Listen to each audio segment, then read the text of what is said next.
Hello મિત્રો, જય શ્રી કૃષ્ણ ને જય માતાજી બધાને. કેમ છો બધા? મજામાં જશો ને મજામાં જ રહેજો ને. આજે છે ને આપણે ગુંદાનું માથું બનાવ્યું છે.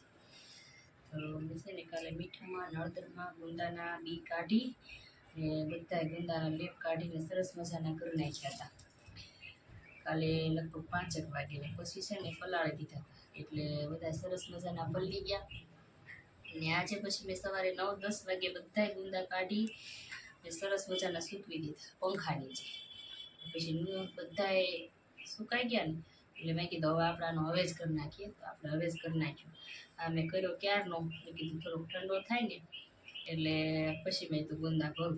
તો જો આ બધું હવેજ કરી અને હવે ગુંદામાં ભરી અને આપણે એવી રીતે આમ તપેલીમાં મૂકવાનું છે એક રાત. ને સવારે છે ને હા સરસ મજાનું ઠંડુ થાય ને ત્યારે કાચની બવણીમાં ભરવાનું છે. ડાયરેક્ટ નથી ભરવું કેમ કે બગડી જાય. એટલે મેં કીધું પહેલાં છે ને આવી રીતે કરીને આમાં થોડુંક ઠંડુ થવા દેવી.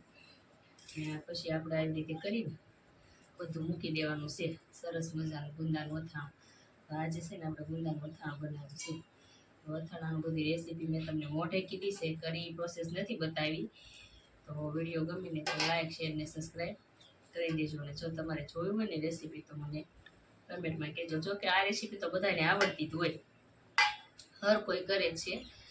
એટલા માટે પછી મેં બધી રેસીપી પૂરી બતાવી નથી, કારણ કે મારે કોઈ વિડીયો કરવા વાળું હતું નહીં. તો મેં કીધું હવે કાલે જ કરશું કીધું. એટલે એકલા બધી મહેનત કાલે આપણે કરી નાખી હતી. જો આવી રીતે છે આપણું બધું ગુંદાનું અથાણું. હવે આ ભરીને હવે મૂકી દેવાનું છે.